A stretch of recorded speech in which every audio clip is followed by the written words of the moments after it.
keep your best years ahead. Longevity Roadmap with Dr. Buck Joffrey. Hey everybody, it's Buck Joffrey here with the Longevity Roadmap podcast.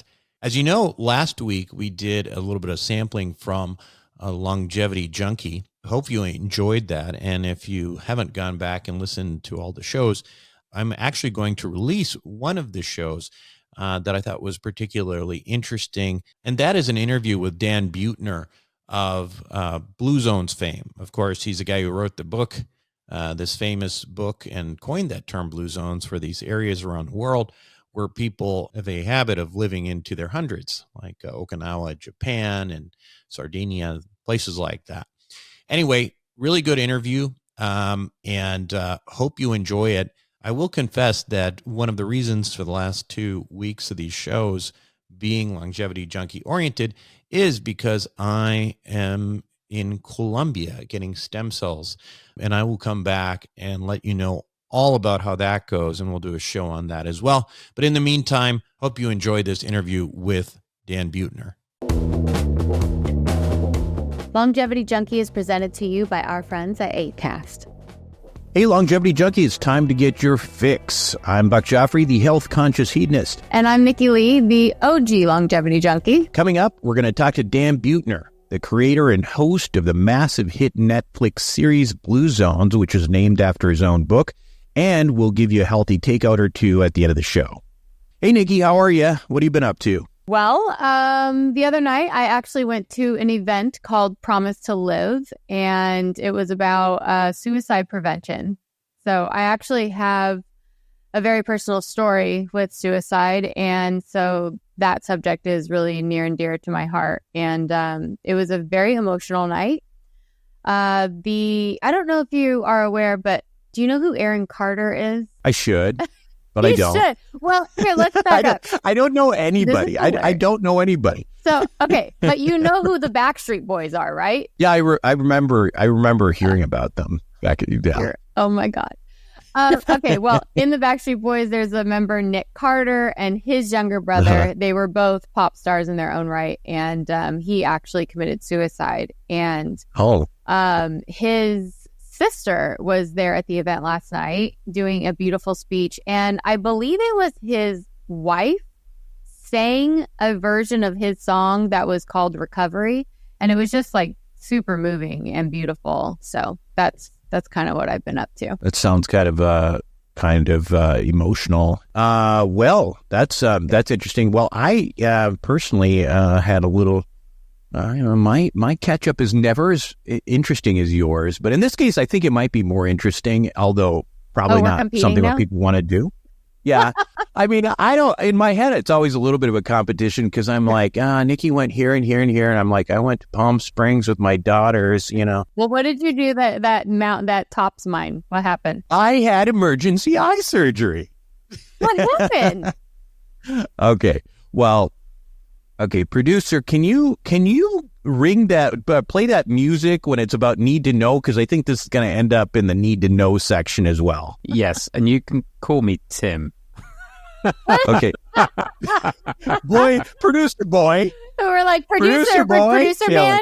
Producer feel man. like a bit of a lackey right now. This like hilarious. Oh, producer boy. All right, here's need to know. Okay, so what happened? And, this is crazy. This is just, this is stuff that I guess the longer you live, the more likely it happens to you. And, I'm not that old. But listen, a few weeks ago, I woke up and I noticed a little shadow in the peripheral vision of my right eye, like sort of by my nose and like low down. Okay. And I didn't think of that big of a deal, but I do know, just from my own medical background, that's probably something that you should at least ask a doctor about, an ophthalmologist about. And so I texted my ophthalmologist friend and I said, I've got this little thing going on. Do you think I can ignore it? And he said, no, you can't ignore it. Come on in and I'll take a look at you. And it was just a little shadow, right? You're saying? Right. Literally. So. Because I feel I get things on my eyes like that like whether it's like some little floater thing or, I mean, I don't know. I just always am like, it'll go away. Yeah. Okay. Well, in this case, and I'm going to tell you all about this, this whole thing that I had sort of in medical terms, so we learn about it as well. But in my case, it was like a shadow or maybe a little curtain kind of thing that was sort of just at the very edge of my peripheral vision.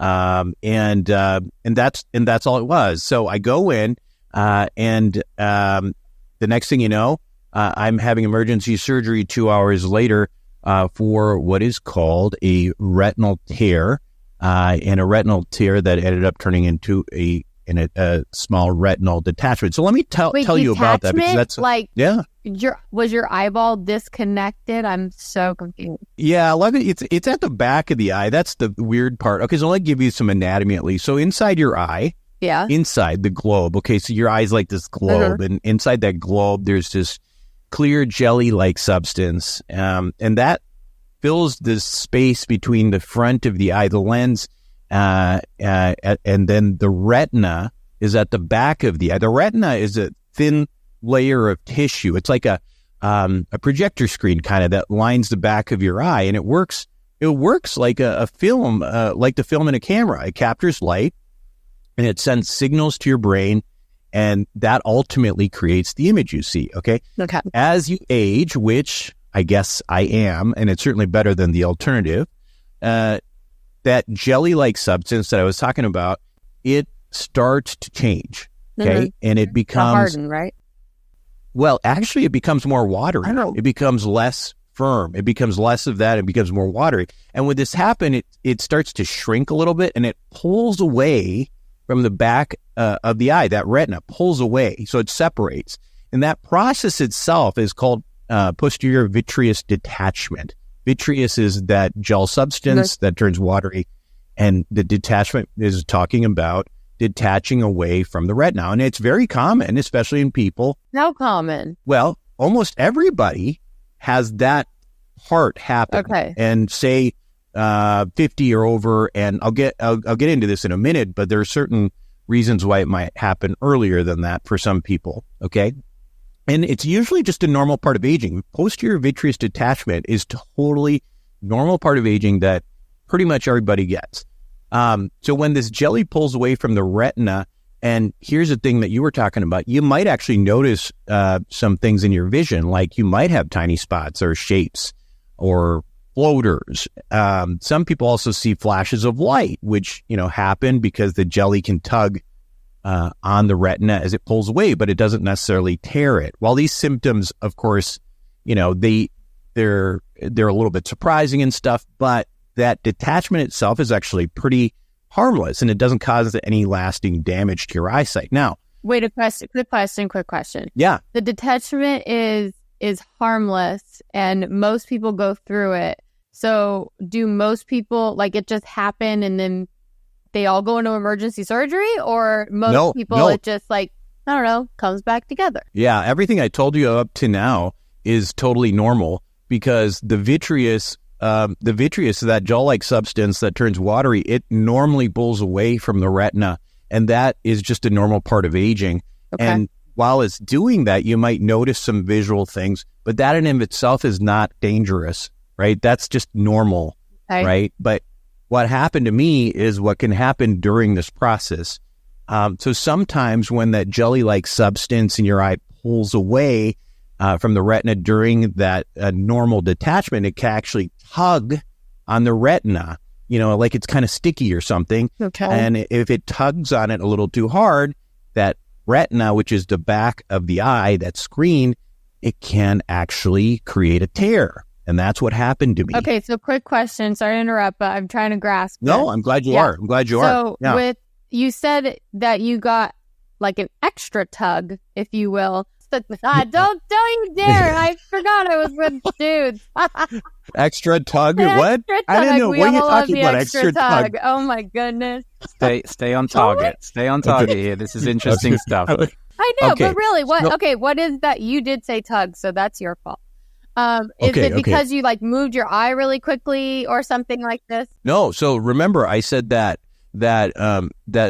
that vitreous, that gel substance, normally moves away. So it's like it's sitting against the retina normally, and if it sits next, inherently, if there's any stickiness to it all, it's going to give you a little. It's going to tug on the back of the retina as it's pulling away. Right? Okay. You get it? So in my situation, basically what happened is that tug caused the tear. Okay. So when that tear happens. Do you feel it? No, not that's at all. even worse. All of this is completely painless. That's what makes it very tricky. So when the tear happens, the fluid from the inside of the eye, that same vitreous fluid can actually kind of seep into the tear, get behind the retina, and then start pulling it more and more away from the back of the eye.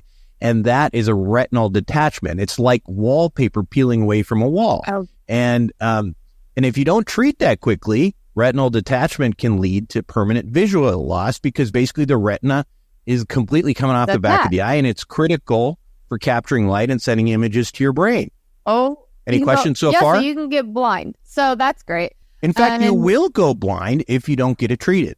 Right. Okay, so what's the treatment? Okay, so emergency surgery is critically important. The first step involves using, at least in my case, I'm sure there's other ways to do it. They used a laser to create these tiny little burns or scars around the tear. And that kind of like welds the retina back in place, seals the edges of the tear, and prevents the fluid from seeping underneath. So my retina didn't completely come off. It just, it wasn't completely detached. It just had a little part of it where the tear was, it started to seep and pull up. Okay, so after this little surgery that probably doesn't take very long, what's recovery like? Probably didn't take a lot. No, yeah. And that recovery was actually the worst, because I'm still recovering, is kind of the worst part. So what they did is, so once they repaired it, they put this gas bubble into the back of my eye, like a bubble. And that bubble it basically acts as a splint. So imagine like the bubble, like you're blowing bubbles with, as you're a kid. There's one of those that's gas, and and they use it as a splint to gently press against the retina, and keep it in place while it heals. So during that first week and a half or 2 weeks, I had to keep my head down, like facing down, facing the floor, almost nonstop. Do anything?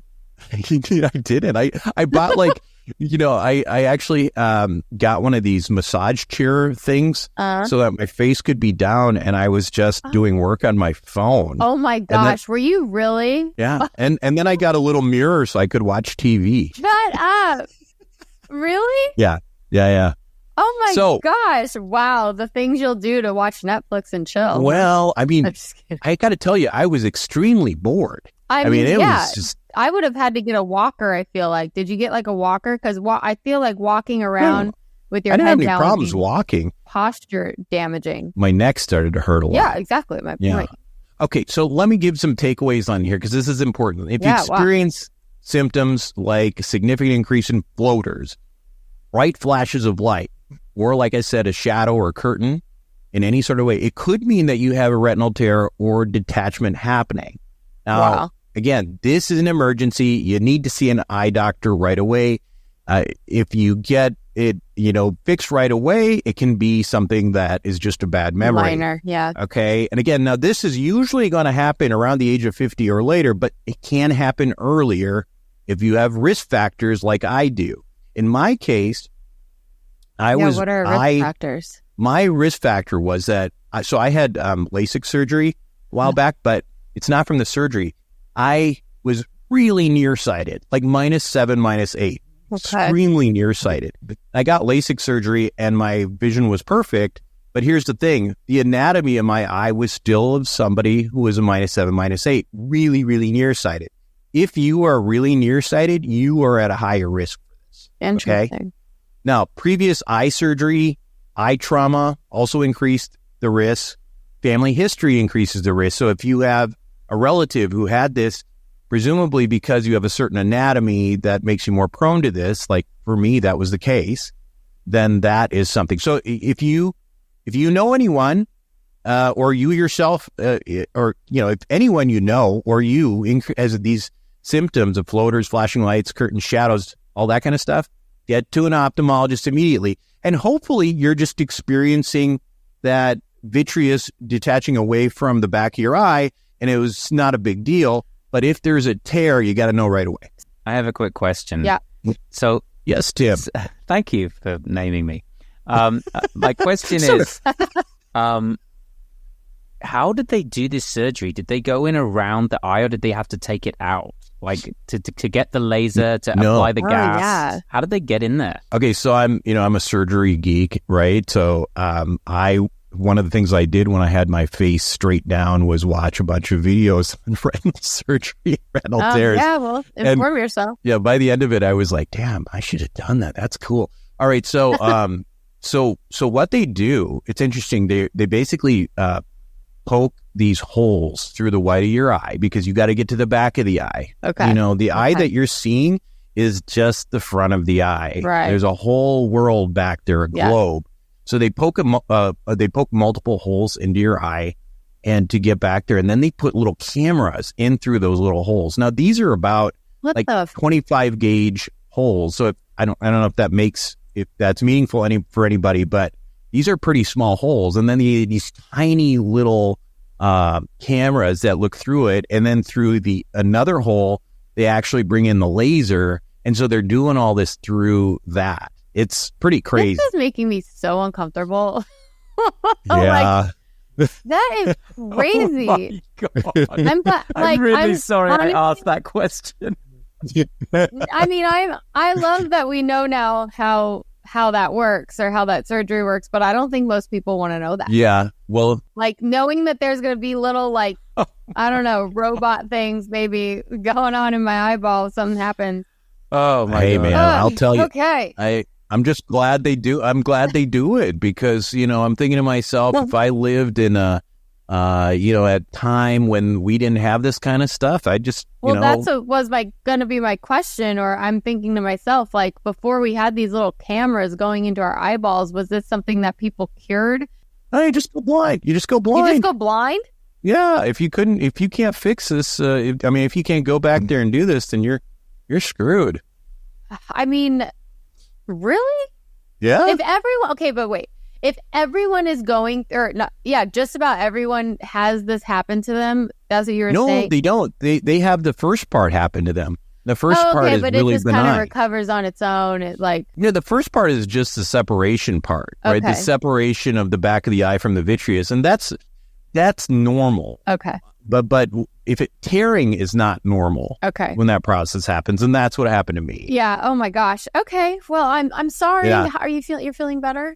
I don't know. I mean, your eyeballs are looking great. Good job. No. Can you see any holes? No. When I got out, I could see little holes. No, you could. Little pokes. Yeah. Did you take a photo? Well, I think I have them somewhere. Oh my God, that'd be so interesting to see. Yeah. Okay. I think we've grossed people out enough. I'm a nerd with that stuff too. I like to do that too, though. Okay. Yeah. All right. Interesting. Yeah. Wow. Okay. Yeah. Well, I'm happy. I still have a bubble.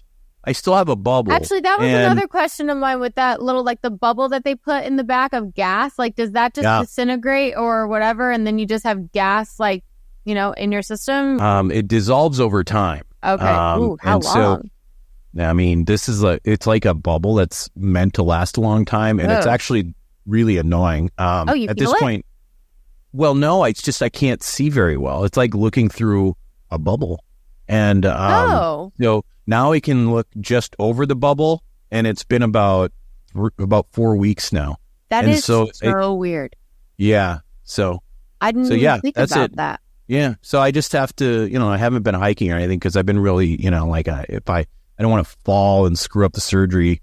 So probably another month of being really careful and being able to see better past this bubble. That'll be good. All right. Well, that was a tremendously helpful cautionary tale. We're going to take a break. When we come back, we'll talk with the star of Blue Zones, Dan Buettner, about, Blue Zone. All right, welcome back to Longevity Junkie. Time for our guest interview. It's The Breakdown with Dan Buettner.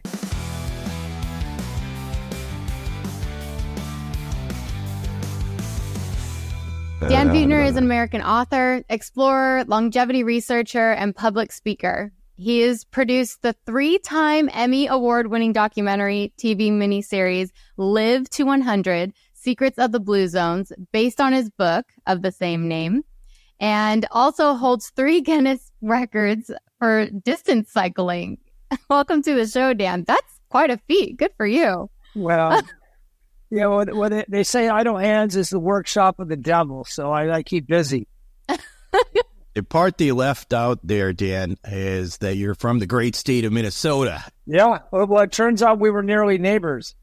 I know. We were literally talking about like where I live, and he's like, "Oh yeah, off of 694 and all that." It was oh hilarious. my gosh! So. Wow. Further proof that Minnesota is the crossroads of the earth. I meet a lot of Minnesotians, and they're all really amazing. They're all really nice. So yeah, it's clean body, clean mind, bad hair, and sensible shoes. And Prince.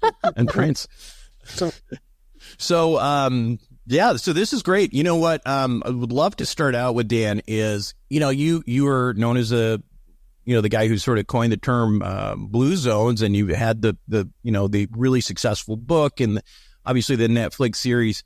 So most people, unless you've been living in a cave, probably at this point know what blue zones are. But for those who have been living in a cave, can you give us a little bit of a review on what your research was all about and how that culminated? Well, there's a well-established study called the Danish Twin Study that established only about 20% of how long we live is dictated by our genes. 80% is something else. So I struck off to find what that 80% is. And I worked for National Geographic, and we got a funding from the National Institutes on Aging and then a big assignment from National Geographic to find the areas where people live the longest. And the reasoning be, if this is a population that has achieved the outcomes we want, which is live a long time without chronic disease, and then you backtrack or reverse engineer, looking for the correlates or the common denominators, it starts to point through a replicable model for the rest of us. And that's what I've been doing for the better part of the last 20 years. Wow. For those who don't know, can you go over what zones there are? Well, the 5 areas. So the longest lived women live in Okinawa, Japan, about 30 times more female centenarians than you'd expect to see in a similar population in the United States. Longest lived men in the world are in the highlands of Sardinia. Then the Nicoya Peninsula of Costa Rica, you have the lowest rate of middle-age mortality.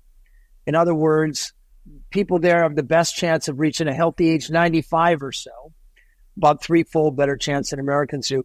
The island of Ikaria, Greece, very interesting place, and someplace you should put on your list, Nikki.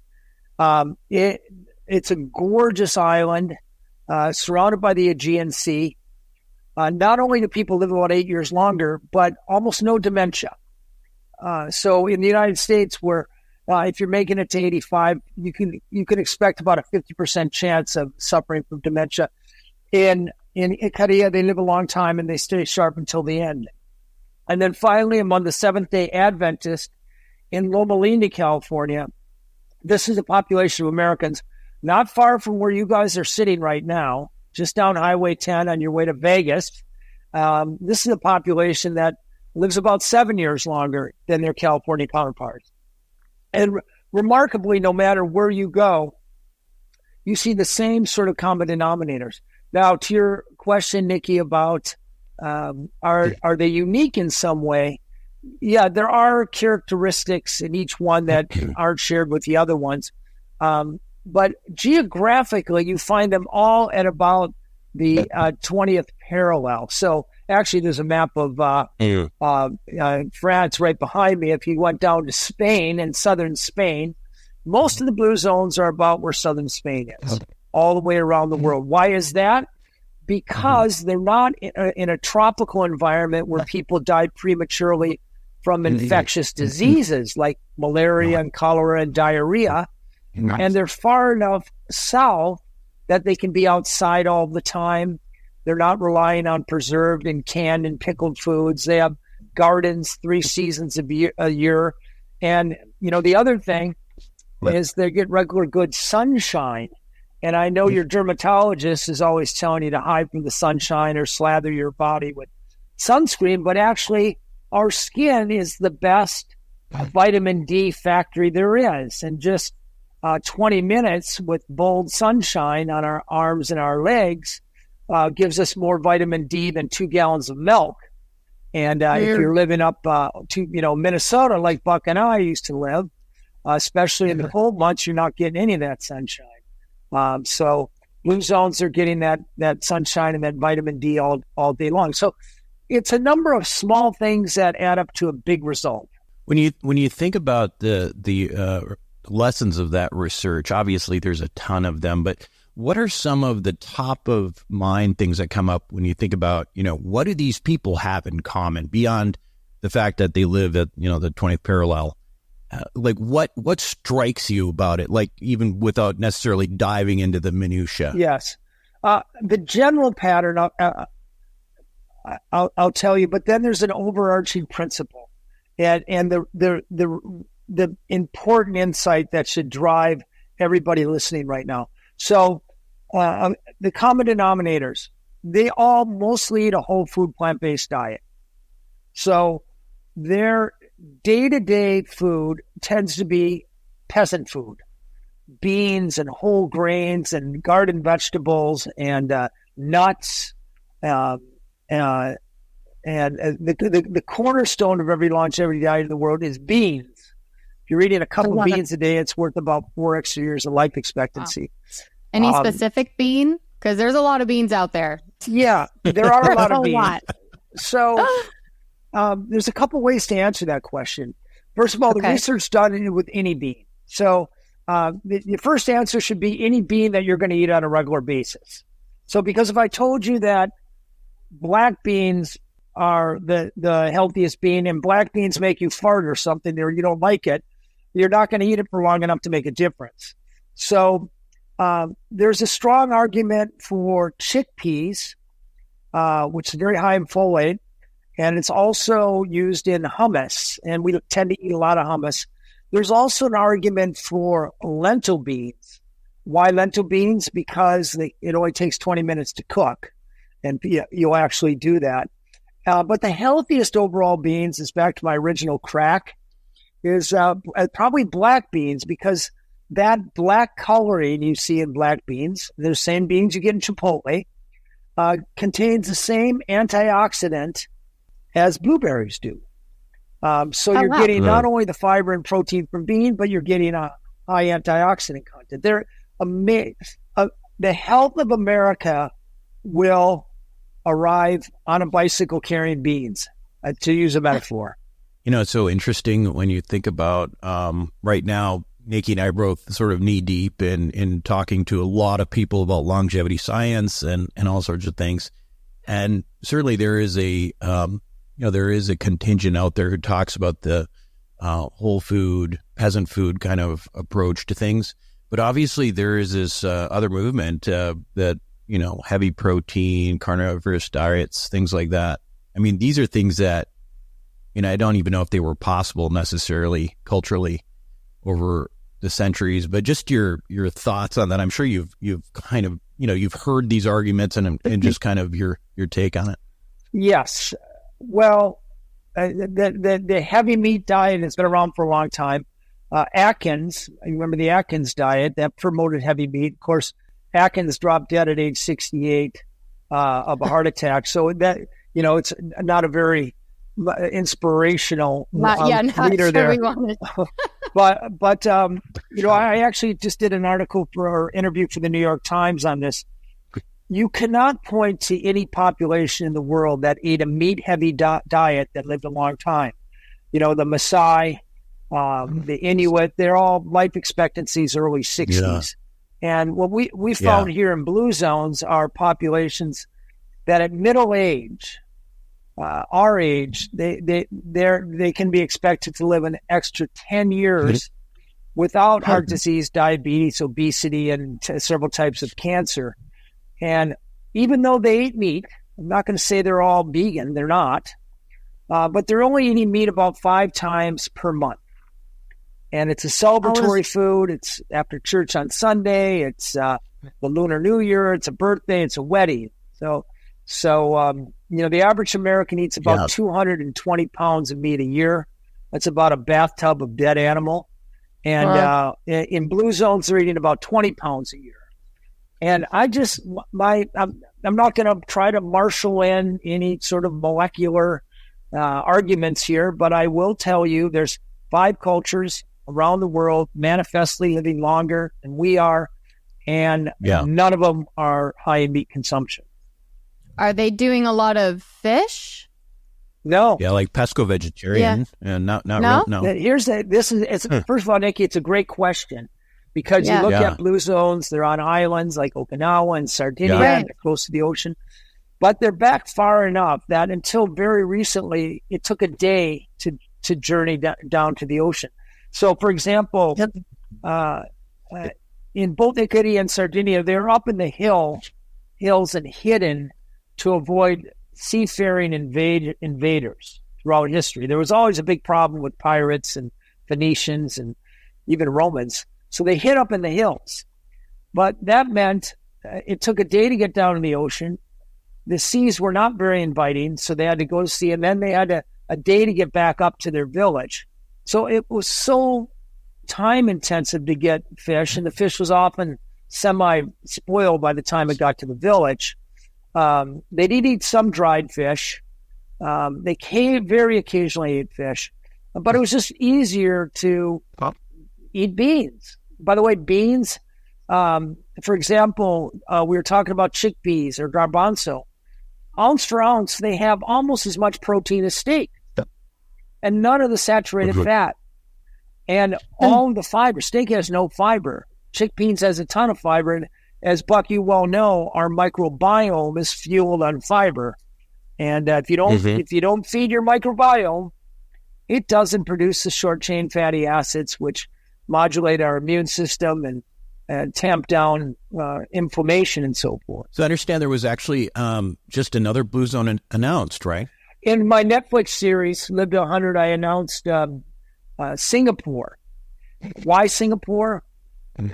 First of all the original blue zones are disappearing thanks largely to the arrival of the standard American diet and mechanized conveniences and so forth. But in one lifetime, Singapore has seen life expectancy go up 25 years, and they now produce the longest lived disability-free life expectancy in the world.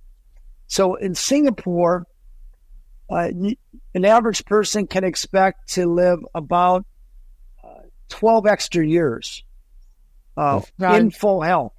So this isn't just longevity, it's longevity where you're doing Pilates or ballroom dancing or running marathons for another 11 years. The value proposition of that's huge.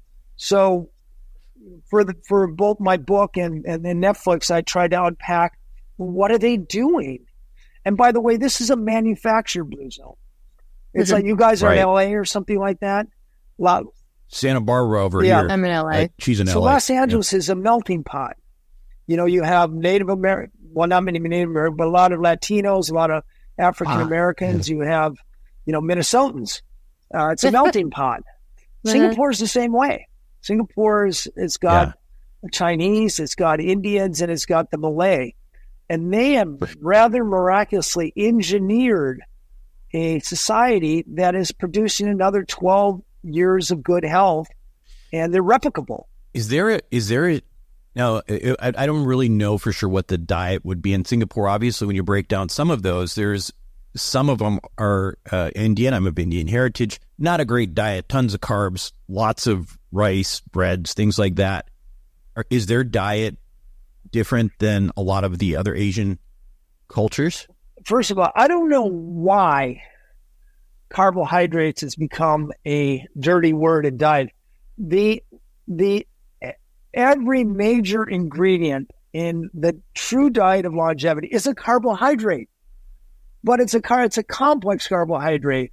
Both jelly beans and lentil beans are carbohydrates, but the lentil bean type and we also tend to overemphasize diets because the food industry spends about $14 billion a year marketing to us. Most of those marketing messages also include some sort of a health claim. then you start adding superfoods, and we get obsessed with diet. But diet is not necessarily the most important characteristic of longevity. It's important. So Singapore, I would say I would give their diet. If I gave the standard American diet an F, I give the Singaporean diet a C, and I give the Okinawan traditional diet an A. Well, Singapore is beautiful. It is beautiful. It's beautiful. I feel like every time I see Singapore, it's all green. And even though you're saying like it's manufactured, like their buildings are all, all greenery. Their airport is insane, and it has a waterfall in it, and it has, gardens in it, and life. And I feel like that is definite. Like you're outside. The blue zones have been about being able to get out into the sunshine and just like being one with nature. And I think that is something that probably makes Singapore stand out and become a manufactured blue zone. Yeah, you're exactly right. So greenery cleans up the air, lowers stress, invites people outdoors. So that's an environment. They also, Los Angeles is overridden in cars. I lived in Los Angeles for about 20 years. The average Angelino spends about 48 hours a year stopped in traffic. In Singapore, everybody walks between 8,000 and 12,000 steps a day without even thinking about it. That's way more physical activity than the average American gets. Why? Because a car costs about 3 times as much as it does in the United States. They're not subsidized. Gas is not subsidized. But they take all the money they use taxing gasoline, and they put it in a fast, efficient, cheap, ubiquitous, safe subway system. And nobody's more than about 300 yards away from a subway system, which will quickly get them to where they're going. But it also occasions a walk to the subway station and from the subway station to your destination, then in reverse. And it's that kind of unconscious physical activity that's going to start to unwind the obesity problem in America, not more CrossFit memberships or Orange Theory. I also think like the transportation is different. Like the transportation there, if you're taking a subway or something like that, there's a lot more community in that. There's a lot more running into your friends. There's a lot more conversation. That's why even in New York, it's like people love like, the subway or being able to walk wherever. And New York has a vibrance to it, I think. And so, I think it's the community. I think because in LA, you're stuck in your own car. You don't, you're sedentary. You're not really, it's not feeding your soul in any way. You're right. Your subway experiences in New York City might be a little different than mine. That's the only thing I could think of with the subway system right now, you guys. No, but Nikki, you nailed it because, in America, I was just with the Surgeon General, Vivek Murthy. He told me that about 50% of Americans are reporting loneliness. If you're lonely in this country, it takes about 8 years off your life expectancy. If you're going from your connected garage into your car, muscling through an hour of traffic, parking in an underground garage, going up to your job, and then doing it in reverse, that's not going to help unwind the loneliness epidemic or feed your soul, as Nikki said. And these things, there is much deeper and reliable research around the power of connecting socially than there is with any pill, any supplement, any resveratrol, metformin, rapamycin, all this other crap that we're marketed that's got no clinical proof. It's got no even observational studies showing that it helps us live longer. Now, Buck, you're going to tell me you've been taking rapamycin for the last 10 years and you're 108. I was just going to say, you just named off a few of my supplements in my really large pill case the size of my head. You said, what's the Greece location? That's the blue zone, Ikaria? Yes. Ikaria, as they say it. Ikaria. So in Ikaria, you said that there's they don't have dementia, that they're sharp until the end. Is there something specifically different about that location than any of the other blue zones that might contribute to that? Maybe. There's two things I can point to, and I can't prove it, but I believe it. The first one is they eat about 80 different kinds of greens. And many of these greens have 10 times the antioxidants that red wine does, for example. So the kind of, weed that we would weed whack from our backyard, fennel tops and dandelion, chicory, they're making beautiful salads out of it, or steaming it and putting it in pies. So they're getting a lot. There might be something in these greens, but more convincingly, because they didn't have the money to import teas or even buy coffee, it was a very poor place. They developed a taste for these mountain herbs, and they are a rosemary, a sage, an oregano, and a catnip, kind of a mint. And they wake up in the morning, they grab that mountain sage and they put it in boiling water. And I had all these herbs tested at the University of Athens School of Pharmacology. They all were powerful antioxidants, anti-inflammatory, and in many cases, they were diuretic, which means that, and Buck, you know this, they lower blood pressure somewhat. And it's not that they drink these teas once in a while because they, saw on Instagram that sage tea will help you live longer. Right. They're doing it every day from the time they're 8 years old to the time they're 108. And so they're chronically lowering their inflammation load, chronically lowering their oxidants or free radical load in their body, and lowering their blood pressure. And some dementia comes from just high blood pressure and the little arteries in your brain. They get stressed and they rupture. Sometimes they're micro, but you get so many of them that, and this is happening to my mother right now, actually, that you start to lose some of your sharpness, and dementia ensues. I want to step back for a second, because at the very beginning you talked about sort of there not being necessarily that much of a role of genetics. So one of the things that when I first started, looking at your work, I wondered to myself was, if these are fairly isolated groups, is there a chance that part of this could be explained by, higher expressions of various longevity genes, like, you've heard of the FOXO3s and things like that? I'm familiar with it. Yeah. Do you have any sense if that is, obviously, when you talk about something like a place like Singapore, it is almost sort of the counterpoint to that, where, because Singapore has got like multiple different kinds of people there. But these, did you guys ever look at sort of the incidence of some of these longevity genes in blue zones? The only blue zone that has a high genetic purity or homogeneity, as they call it, is Sardinia.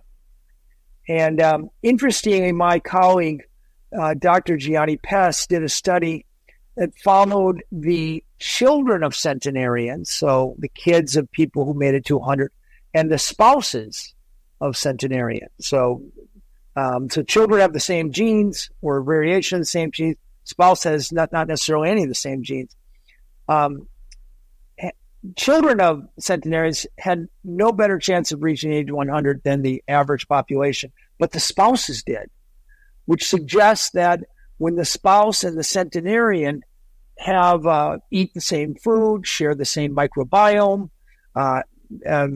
probably experience similar levels of stress, similar levels of physical activity, of family involvement, etc., that was predicting making it to 100. See, the problem with a gene, for example, that helps you avoid malaria in say Sardinia, it's a disease related to sickle cell anemia.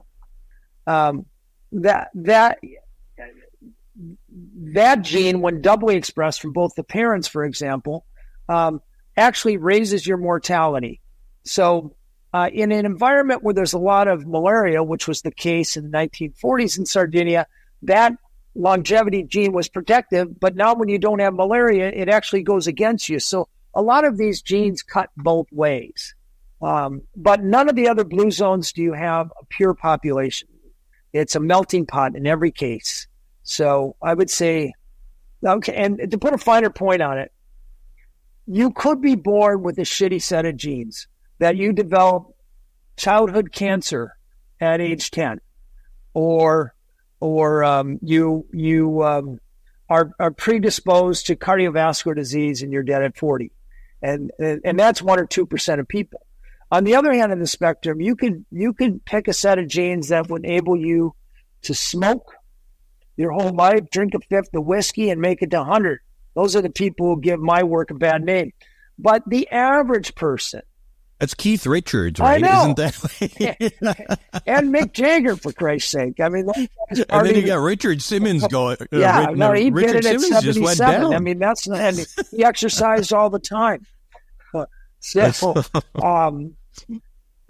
So no, I would say that the message for your listeners right now is this: if your parents died young, it doesn't mean you have to.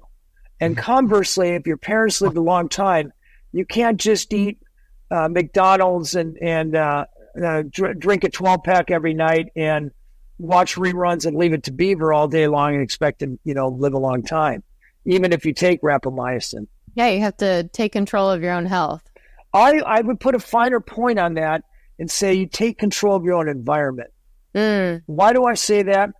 If you look at the data on diets, we're constantly sold diets. Every year, about 80 million people at New Year's make a New Year's resolution. I'm going to finally get on that diet. It works for about 3% of people. I defy anybody to show me any diet in the history of the world that worked for more than 3% of people after 2 years. 2 years of being, svelte doesn't do a damn bit of good in the long run. Same with exercise programs. You start with 100 on January 1st, you lose about 82% of them by the end of the year. They're great business plans. They're relentlessly marketed into our minds as the secret to health, but they don't work.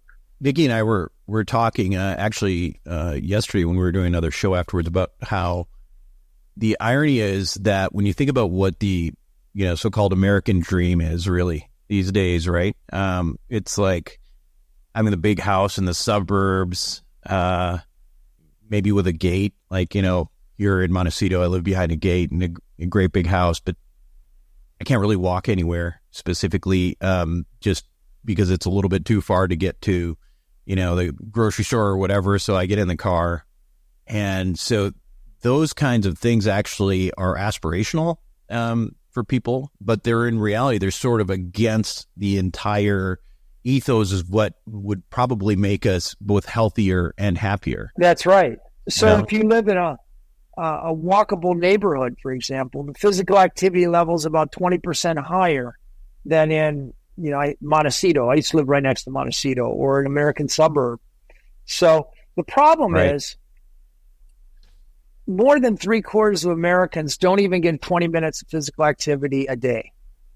To us, that sounds probably shocking. Not even 20.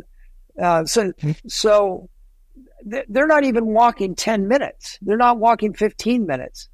For a lot of Americans, the only exercise they're going to get is walking down to get their cup of coffee or going to church or to the grocery store or to their friend's house. And you never get that if you're driving everywhere. So when I work with cities, I do these blue zone projects in several cities. I've done it in the beach cities there in LA and Phoenix, Arizona, Jacksonville, Florida, Fort Worth, Texas. They hand over almost all their population health to my team. One of the first things we do is work with city planners to start building the next iteration of streets for human beings, not just cars, but for pedestrians, for bicyclists. Make it safe for everybody. Grow trees. There's a huge difference in a street that has trees in it to a street that doesn't have trees in it. The street with no trees is hotter, which increasingly is a problem. The air quality is worse, and pedestrians are less likely to use it. So we design streets for human beings, and we can raise the physical activity level of an entire city in a way we can never do if we just gave people free membership to a gym or something like that. And I guess the lesson of your Singapore experience is that you can actually manufacture, as you've said, you can manufacture this, you can create blue zones, because we frequently think of blue zones as sort of this, or I certainly do. I think of these romantic ancient cultures, but in reality, Singapore has shown us that if we put the right steps in place, we can actually create that. So tell us a little bit more about how you're doing that in these cities. We come in with the overarching principle that if you want to live longer, don't try to change your behavior, because you'll fail. Change your environment. And we start looking at the environment. So I have 3 squads on my team. The first squad is a policy squad. And we have these policy bundles that favor the pedestrian over the motorist. Another bundle that favors healthy food over junk food and junk food marketing. Another bundle that favors the non-smoker over the smoker. And we help get consensus with the city on passing those policies, the ones that they believe are feasible and that they believe would be effective in their city. And then we bring the expertise to help get it passed and implemented. That's the number one biggest contributor we can make. So there's a big correlation between how many fast food restaurants there are. If there's more than 6 fast food restaurants within a half mile of your house, you're about 35% more likely to be obese. So we're going to help City Council curb the number of fast food restaurants, drive-thrus. So that's this first squad. The second squad is we have Blue Zone certification for restaurants, grocery stores, workplaces, schools, and churches. And if they agree to set their policies and designs so that people move more, eat better, socialize more, and know and live their purpose, we'll give them Blue Zone certification. And then the third thing is we have a squad who works with individuals to help them optimize their home and their social circle. You know, who we hang out with has a big impact on what we eat, whether or not we smoke, drugs we do or don't do. So we help people curate a healthy social circle. We call that a MOI. And then we help them find their purpose and get them volunteering. Why? Because research shows very clearly that volunteers have lower BMI, they have lower cardiovascular disease, lower healthcare costs, and they report higher levels of well-being. So people, places, and policies, we're usually in a city for 5 years, and we can usually help the city drive down their obesity rate by about 3%, and in many cases add hundreds of thousands of life years to the entire city. In many cases, the people don't even know it's happening to them. In Vegas, I was at the Sphere, and they have the AI people inside, or not people, but the AI bots inside, and you can ask it anything. And I asked, what's the best thing that you can do, or most effective thing that you can do to change a behavior, or to change, create new, better habits? And it responded with change your environment. Yes. Finally. Yes. That artificial intelligence works. We had to ask ChatGPT, and finally we know the answer. I know, but then hearing you say that, I was like, okay, perfect. I love this. It's, everything is just complementing each other that I'm finding out. And I'm wondering when they go in and change the environment of these people, what are some of the key things that get changed? In large part, we're all on what I call a seafood diet. We eat the food we see. So if on our counter, there's a bag of chips with a clip on it, and we walk by from our bedroom to go out or whatever, and we're a little hungry, and we see that bag of delicious Lay's potato chips, that's what we grab. If, on the other hand, if you establish a junk drawer, you can still have those Lay's potato chips, but you got to stoop down or reach high, or they're around the corner in a pantry. We know, this is from the Cornell Food Lab, the consumption of those chips goes down, as opposed to out of sight, out of mind. Yeah. But conversely, if you go out and spend some real money on a nice fruit bowl, that beautiful fruit bowl you put in the middle of your table or on your counter at a place you see it, it's a prompt to keep it full. And if that full fruit bowl is what you see every time you walk, apples is the easiest thing, or that banana is the easiest thing to grab. we know that people who weigh themselves every day actually weigh as much as 12 pounds less after 5 years than people who don't self-weigh at all. So having a scale in your bathroom in the way, so you stumble over it every day, it's a prompt, but it seems to work. Having a comfortable pair of walking shoes near your front drawer, you're more likely to use it. Having plants.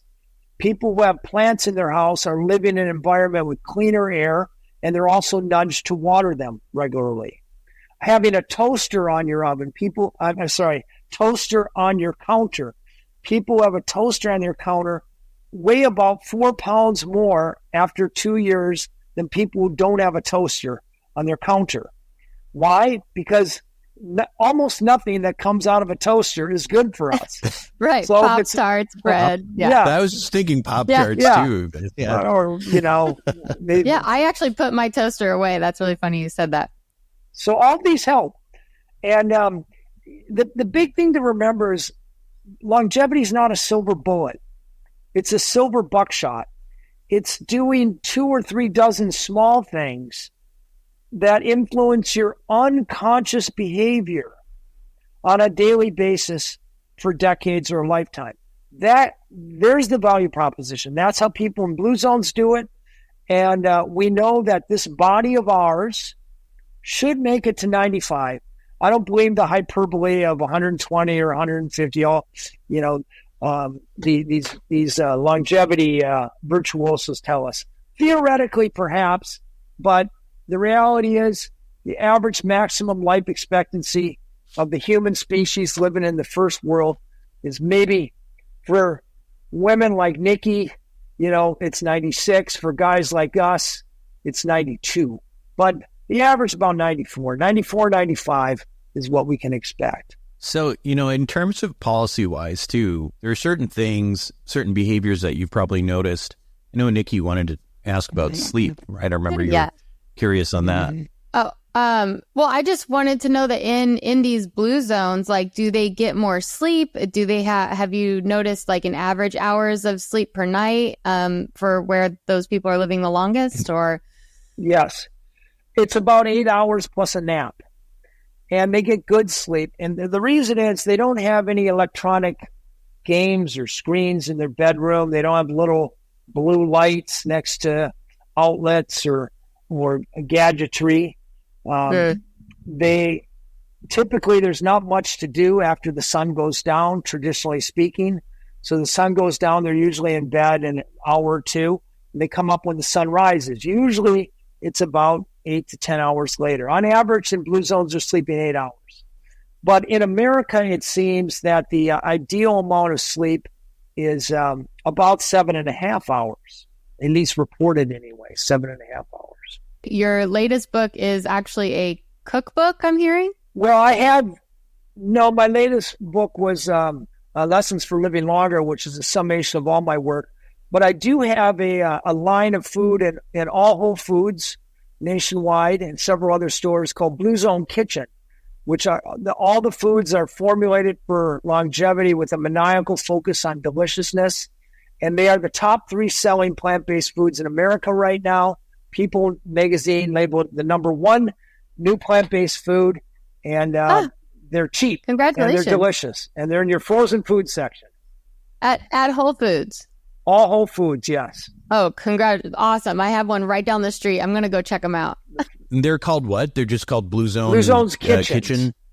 And they're all bowls. They're like a miso bowl, and there's a minestrone bowl, and there's a rice and bean bowls. I spent an entire year with a team of people. For every one of those dishes, we tried 20 dishes. I threw 19 of them away. I'm a bit of a dictator. If it wasn't maniacally delicious, it didn't make it. But, if you're going to compete against the meaty, cheesy, eggy stuff with actual healthy longevity food, it's got to be an A+ student when it comes to taste. Were these dishes things that you found in these areas, or were they things that you made up kind of using the ingredients of these areas? I'm just curious. And when you talk about Okinawa versus Loma Linda, they're probably a little bit different, right? Yes. No, the thing is, when you're creating food for Florida and Washington State and LA and Maine, you have to draw from American ingredients for the most part. And but they're all whole food. They're all the freshest, the best ingredients you could find. And it's assembled in the middle of the country and then distributed throughout. But they're all inspired by Blue Zones. They're inspired by the recipes you'll see in my Blue Zone kitchen book, for example. Fantastic. Yeah, and you want to elaborate a little bit on that Blue Zone kitchen book? Yeah, thank you. So if you want to know how to eat to be 100, you have to know what these 100-year-olds were eating their whole lives as a little girl and a teenager and a young adult and a newlywed and recently retired. And in order to do that, we found dietary surveys done in all 5 Blue Zones over the last 100 years. And I worked with Harvard to average them together. It's a process called a meta-analysis. And from that, we distilled the dietary guidelines. And then with National Geographic photographer David McLean, we traveled back to all 5 Blue Zones, and we had old ladies cooking these recipes of their youth. We had them cook 500 of them for us. And each of the 5 sat on a stool with my laptop computer, and I got all the ingredients, and then we brought it all to Los Angeles into a test kitchen. And we had, we saw handfuls of stuff going in. We had to equate that to teaspoons and cups and so forth. And the result are 100 recipes of the 100 National Geographic photography. And it was a #1 New York Times bestseller, #1 Wall Street Journal bestseller. And right now it's in the top 50 cookbooks of all time, and it continues to rise. So I'm very proud of that, especially since I'm not a cook. Yeah. I'm so excited. I'm going to definitely get one of those because I have found a new passion for cooking, and food has always been a passion of mine. So that I'm excited for that. Well, send us your address. We'll send you a Blue Zone kitchen. Oh, that'd be okay. It's Christmas. Maybe you can cook it, and I'll come over and eat it. I'll bring the book and I'll cook it in your kitchen because it's way nicer, bigger than mine. Perfect. So when you get these recipes, I mean, obviously sometimes you're going to have, the stuff that's available at the grocery store.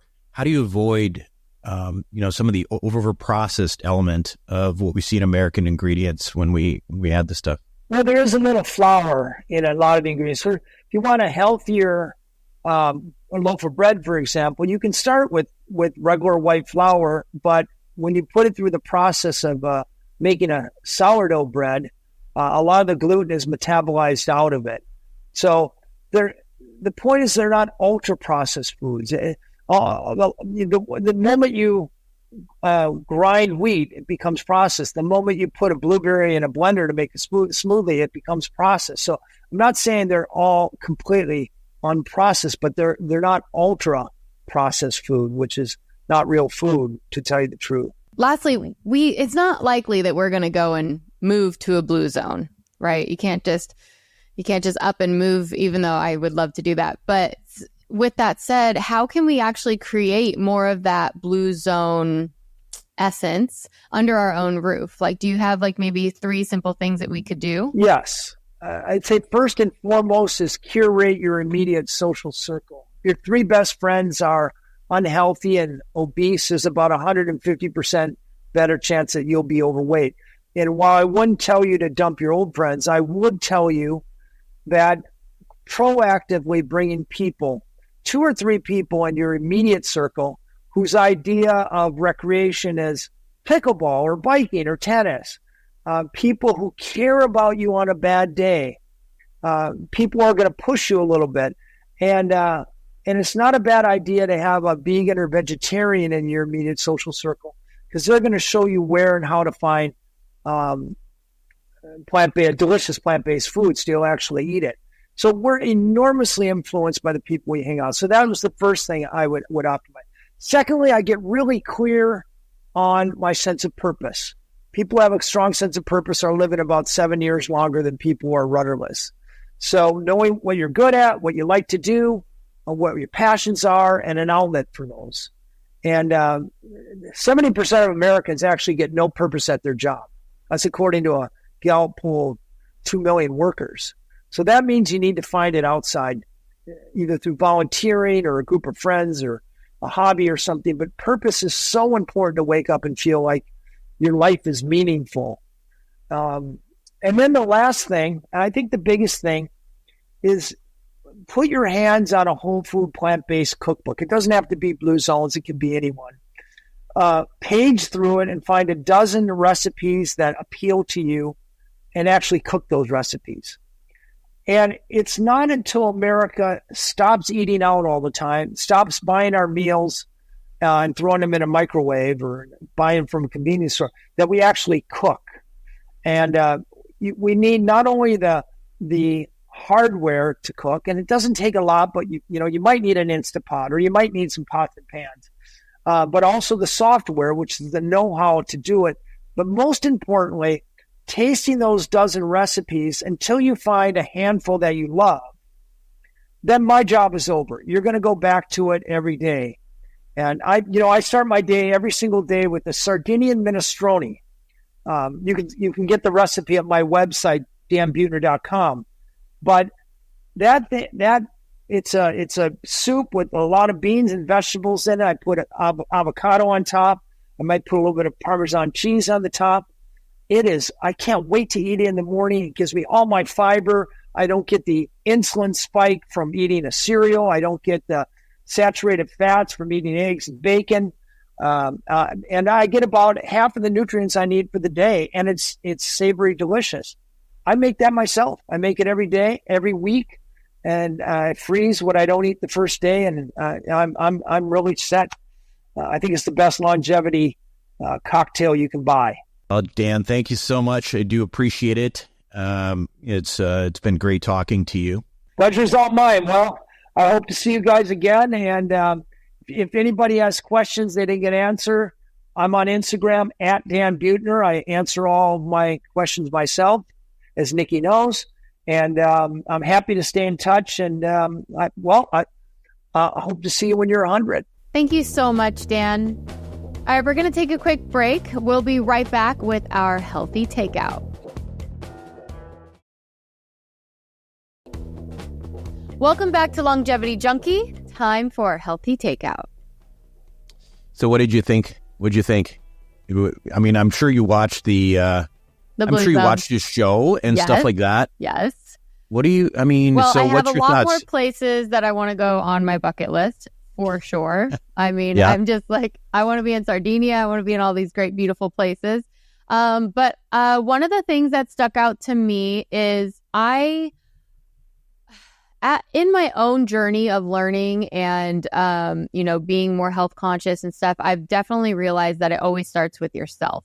But one of the things that I really enjoyed hearing was about your environment, about if you want to change anything, then you need to really change your environment, and taking little steps towards that, maybe not even having a certain type of food around, or just making sure that you put more effort into connecting with friends or community or things like that. I thought that was really beautiful. So you can take your power back and set your environment up to be helpful to you. Yeah, no, I think that's great. It's, I listened to this and honestly, like one of the things I would tell you is that in my head, I was thinking, well, this is great, but it's awfully anthropological. In other words, this is observational stuff of cultures. And so initially, although I believe that people were living longer there, I wasn't sure that I was necessarily buying the reason why they were living there, right? So I went out, I started to do a bunch of research. As it turns out, I was wrong. There's lots of data actually to support that these blue zones actually do promote longer lives. So let me tell you a little bit about what I found, because I think it's cool. Yeah, I want to know. So there's research comparing identical twins. So we have a lot of this stuff in medicine where, one twin does this, one does the other. And the importance of that is that the genetics are the same in both of those twins, right? So that means that the other stuff outside of the genetics is what's accounting for the differences. And from those studies, it appears that about 20 to 30% of our longevity comes from genetics. And what that means ultimately is that 70 to 80% of it doesn't, right? So mass majority is about so everything else. In the case, so there's been these twin studies done in blue zone type situations. And basically what you find is the one who moves away from the blue zones kind of regresses back to the mean. There's also studies that show that when you pull these people out, for example, if you've got somebody who lives in, if you have somebody who lives in Okinawa, and then, they move somewhere else, their lifespan generally regresses to the normal of whatever place it is that they live. So actually living in the Okinawan culture is likely the responsible for the longevity itself. Yeah. Well, environment, definitely, even including the people that we surround ourselves with, especially if they're not, whether they're overweight or maybe just not motivated, or maybe they're not a positive person. Maybe the conversations are more about like gossip and things that are negative, or, I have more years behind me than in front of me, like that type of negative conversations. Like, that's the environment you need to shift to. You need to have these more positive conversations about things that you want to, achieve in your life or aspire to, and things like that. So yes. Yeah, like you are the sum of the people of the company you keep is I think the old saying, and I think that goes for health, it goes for wealth, It goes for wisdom, it goes for all sorts of things. Definitely. Well, if people want to go out and go hiking, if you have the type of people around you that really want to go out and go hiking or be active outdoors, as opposed to somebody who's like, I'm going to beat you at this game. Let's sit in this chair and play, or whatever it may be. But it's also the type of activities that these certain people want to keep going in their lives and actually make an effort to go do. For sure. All right. I'm going to read us out. Longevity Junkie is created by Dr. Buck Joffrey, MD, and Timothy Fonara. It is executive produced by myself, Nikki Lee, Buck Joffrey, and Timothy Fonara. And the show is produced by Pretty Fast, original music by Alloy Track, and we're distributed by our friends at Acast. See you next time.